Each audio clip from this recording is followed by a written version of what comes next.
एक छोटे से गांव में बिल्लू नाम का एक 9 साल का लड़का रहता था। वह अपनी हरकतों से हमेशा गांव वालों को हंसने पर मजबूर कर देता था।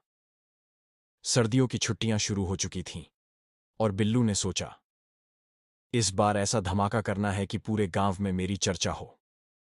बिल्लू ने अपने दोस्तों को बुलाया, चिंटू, पिंकी और गोलू। उसने कहा, दोस्तों, इस बार हम गांव के डरावने बागान में जाएंगे और वहां के भूत को पकड़कर ही मानेंगे। पिंकी ने डरते हुए कहा, भूत पकड़ना आसान नहीं है बिल्लू। अगर भूत ने हमें पकड़ लिया तो? बिल्लू ने छाती ठोककर कहा, अरे, तुम लोग चिंता मत करो। मेरे पास ऐसी योजना है कि भूत भी मुझसे डर जाएगा। बिल्लू ने घर से एक पुराना सफेद कंबल निकाला और उसमें 2 काली गोल आंखें बना दी। फिर उसने गोलू से कहा, तुम यह कंबल पहनकर झाड़ियों में छिप जाना।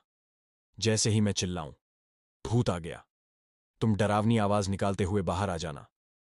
गोलू थोड़ा डर रहा था, लेकिन उसने सोचा, चलो, मजा करेंगे। रात को चारों दोस्त गांव के सबसे डरावने बागान में पहुंचे। बागान में अजीब अजीब आवाजें आ रही थीं, झींगुरों की छीं छीं और कभी कभी उल्लू की हूं हूं।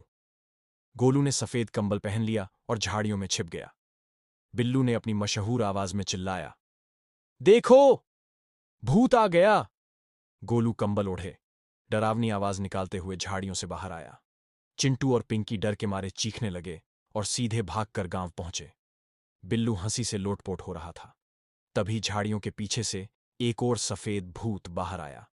यह देखकर बिल्लू की हंसी उड़ गई।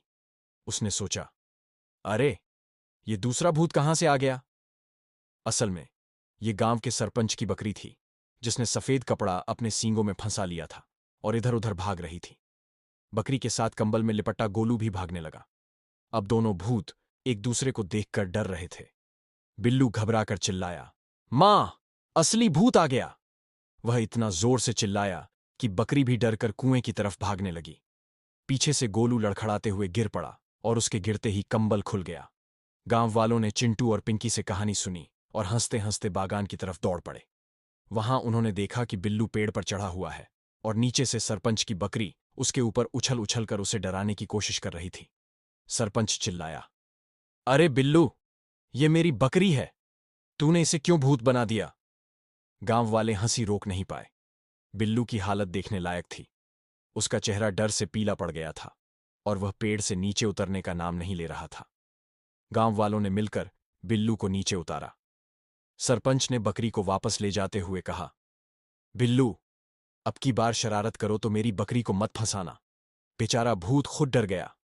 गोलू, चिंटू और पिंकी अब तक पेट पकड़कर हंस रहे थे। गोलू बोला, बिल्लू, तूने तो ऐसा मस्त शो किया कि हम जिंदगी भर याद रखेंगे। बिल्लू ने सिर खुजलाते हुए कहा, अरे, मेरी योजना तो बेहतरीन थी, गलती बकरी ने कर दी। उस दिन से गांव वाले जब भी बिल्लू को देखते हंसने लगते। और बिल्लू, वो कहाँ सुधरने वाला था, वह फिर से अगली छुट्टियों के लिए नई शरारत की योजना बनाने लगा।